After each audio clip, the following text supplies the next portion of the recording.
Halo semuanya, kalian apa kabar? Hari ini kita akan belajar tentang bilangan dan jenis-jenisnya. Jadi bilangan merupakan salah satu materi yang dipelajari di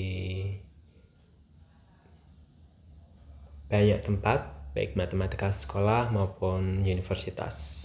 Nah, apa sih bilangan itu? Bilangan adalah suatu konsep matematika yang digunakan untuk pencacahan dan pengukuran. Kemudian, simbol ataupun lambang yang digunakan untuk mewakili suatu bilangan disebut sebagai angka atau lambang bilangan. Nah, teman-teman, seperti yang teman-teman lihat, di sini ada gambar apel. Kita tahu bahwa ada 2 buah apel. Nah, ada 2 buah apel.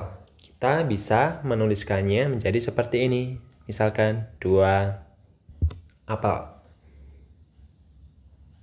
Oke, jelas ya? Nah, kemudian tadi juga sudah dijelaskan, simbol ataupun lambang yang digunakan untuk mewakili suatu bilangan disebut sebagai angka atau lambang bilangan. Nah, teman-teman, angka itu terdiri dari 0, 1, 2, 3, 4, 5, 6, 7, 8, 9. Cuma ini ya. Jadi kalau misalkan ada bilangan 134, bilangan 134 terdiri dari 3 angka, yaitu 1, 3, dan 4. Itu perbedaan antara bilangan sama angka. Jadi angka itu simbol yang mewakili suatu bilangan. Oke, next. Kemudian, bilangan sendiri ada macam-macam. Yang pertama, itu adalah bilangan asli. Nah, teman-teman, sedikit informasi, ada 2 kesepakatan mengenai himpunan bilangan asli. Yang pertama, bilangan asli itu himpunan yang anggotanya terdiri dari 1, 2, 3, 4, 5, 6, 7, 8, dan seterusnya. Nah, yang kedua, para logikawan dan ilmuwan komputer itu menyatakan bahwa 0 itu juga termasuk bilangan asli. Nah, tetapi di dalam pelajaran matematika biasanya bilangan asli yang pertama tadi, teman. Jadi, bilangan asli yang biasa disimbolkan dengan N, himpunan N, itu adalah 1, 2, 3, 4, 5, 6, 7, 8, dan seterusnya mengikuti pola. Jelas ya? Oke, ini adalah jenis bilangan yang pertama. Jenis bilangan berikutnya ada yang namanya bilangan prima. Nah, di sini juga sudah ada definisinya. Bilangan prima adalah bilangan asli yang lebih besar dari 1, lebih dari 1, yang faktor pembaginya adalah 1 dan bilangan itu sendiri. Jadi, bilangan yang hanya punya 2 faktor, yaitu 1 dan dirinya sendiri, teman-teman. Itu namanya bilangan prima. Contoh. Nah, contoh bilangan prima itu 2, 3, 5, 7. Kenapa kok 2? 2 cuma punya 2 faktor, yaitu 1 dan 2. 3 juga sama, 1 dan 3. 5 juga sama, 1 dan 5. Jadi biasanya bilangan prima itu dideskripsikan sebagai bilangan yang hanya bisa dibagi oleh 1 atau dirinya sendiri. Tetapi yang merupakan bilangan asli lebih dari 1. Nah, apakah 9 adalah bilangan prima? Menurut kalian prima atau enggak? Oke, 9 bukan bilangan prima. 9 bukan bilangan prima. Kenapa bukan? Karena 9 memiliki faktor yaitu 1, 3, dan 9. 9 bisa dibagi 1, 9 bisa dibagi 3, 9 bisa dibagi 9. Jadi 9 bukan bilangan prima. Nah, Bilangan asli yang lebih dari 1 yang bukan merupakan bilangan prima itu disebut sebagai bilangan komposit. Oke, jelas ya? Jadi bilangan asli lebih dari 1 itu ada bilangan prima dan ada bilangan komposit. Kalau tidak prima berarti itu bilangan komposit. Contoh untuk bilangan komposit. 2, 4, 6, 8, dan seterusnya. Semua bilangan, ini 2 bukan komposit teman-teman. Ini tadi prima ya. Jadi mulai dari 4, 6, 8, dan seterusnya. Semua kelipatan 2 kecuali 2 itu berarti komposit. Kemudian yang bilangan ganjil contohnya ada 9, kemudian ada 15, 21, dan sebagainya. Itu namanya bilangan komposit. Nah, next. Berikutnya, ada yang namanya bilangan bulat. Bilangan bulat itu biasanya disimbolkan dengan Z. Nah, anggotanya itu adalah 0. Kemudian bilangan asli, yaitu 1, 2, 3, 4, 5, dan seterusnya. Kemudian ada negatif 1, negatif 2, negatif 3, dan seterusnya. Jadi bilangan bulat bisa kita katakan dibagi menjadi 3, yaitu bilangan bulat positif. Anggotanya adalah 1, 2, 3, 4, 5, 6, dan seterusnya. Yang biasa kita sebut sebagai bilangan asli tadi. Kemudian ada 0 dan bilangan bulat negatif. Bilangan bulat negatif, ya negatif 1, negatif 2, negatif 3, dan seterusnya. Itu namanya bilangan bulat, teman-teman. Oke, mudah ya? Next.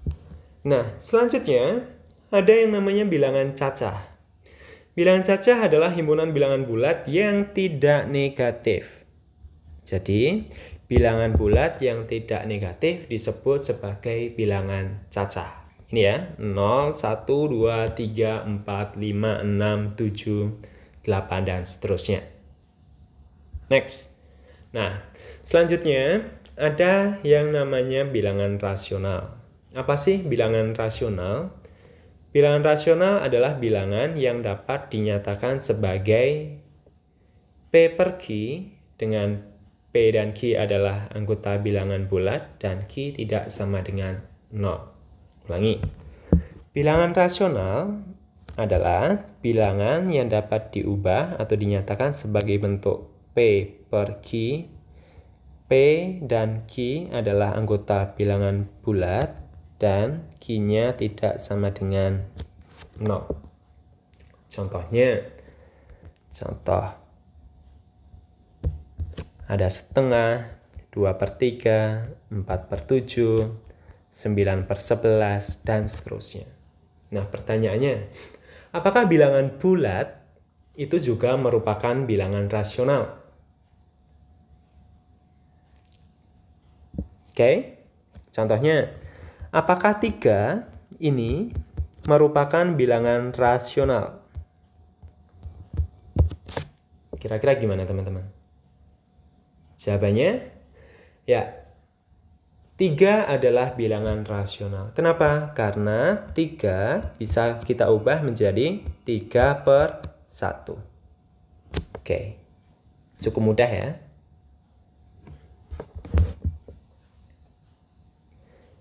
Nah, kemudian kalau ada bilangan yang tidak bisa diubah menjadi bentuk P per Q, itu disebut sebagai bilangan irasional.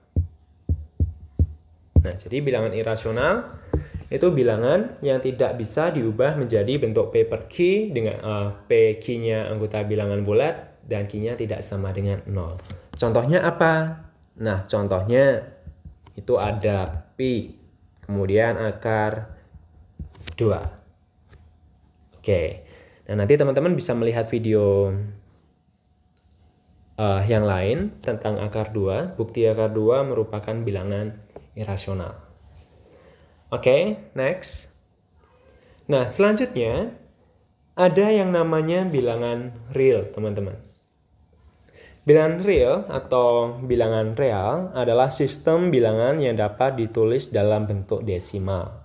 Ya, misalkan 3,5 sama dengan 0,5, 4, semuanya tadi termasuk dalam bilangan real. Oke. Ini juga sama, 0,125, 0,126, negatif 0,759 itu juga termasuk bilangan real. Bilangan bulat juga termasuk bilangan real. Bilangan cacah juga termasuk bilangan real. Bilangan rasional juga termasuk bilangan real juga. Nah, selanjutnya ada yang namanya bilangan imajiner. Bilangan imajiner itu adalah bilangan yang mempunyai sifat I pangkat 2 sama dengan negatif 1. Nah, jadi coba teman-teman perhatikan persamaan ini. X kuadrat ditambah 1 sama dengan 0. Kalau kita selesaikan, X kuadrat sama dengan negatif 1. Berarti X sama dengan akar negatif 1. Ada nggak suatu bilangan yang dipangkatkan 2 hasilnya negatif 1? Kan tidak ada. Makanya ini disebut sebagai imajiner. Nah, bilangan imajiner ini bukan bilangan real, teman-teman. Bukan bilangan real. Oke. Next, setelah bilangan imajiner, ada yang namanya bilangan kompleks. Bilangan kompleks adalah bilangan yang berbentuk A plus BI atau A plus IB. Dengan A dan B adalah bilangan real dan I kuadrat sama dengan negatif 1. Jadi yang ini yang imajiner tadi, teman-teman. Contohnya 3 ditambah 4I, 6 ditambah 5I. Nah, ketika B sama dengan 0, berarti persamaan yang ini berubah menjadi apa? A ditambah 0I sama dengan A. Nah, berarti semua bilangan bulat itu juga termasuk bilangan kompleks. Semua bilangan real juga termasuk bilangan kompleks. Nah, jadi kalau ditunjukkan dalam suatu himpunan, suatu diagram Venn, kita bisa menyajikannya dalam seperti ini, teman-teman. Jadi, yang pertama ini, oke, saya pakai ini saja, biar warnanya bisa diganti-ganti. Nah, yang warnanya merah, saya kasih tanda merah sekarang. Ini tadi bilangan asli. 1, 2, 3, 4, 5, 6, dan seterusnya. Ketika ditambah 0, berubah menjadi bilangan cacah. Nah, berarti bilangan asli itu berada di himpunan bilangan cacah. Biasanya sering disebut sebagai subsetnya. Nah, 0, 1, 2, 3, kalau ditambah negatif 1, negatif 2, negatif 3, berubah menjadi bilangan bulat. Nah, nanti ada bilangan rasional, irasional, dan semua ini, semua yang di sini itu disebut sebagai bilangan real. Mau irasional, mau integers, bilangan bulat, bilangan rasional, bilangan cacah, bilangan asli tadi. Nah, di luar ini, di luar bilangan real, itu ada yang namanya bilangan imajiner yang barusan. Itu terpisah. Nah, bilangan kompleks itu yang persegi panjang ini. Jadi bilangan kompleks itu terdiri dari bilangan imajiner dan bilangan real. Gitu, teman-teman. Nah, jadi teman-teman bisa melihat diagram Venn ini untuk mencari hubungan antar bilangan. Oke, cukup jelas ya? Sampai jumpa di video berikutnya. Terima kasih.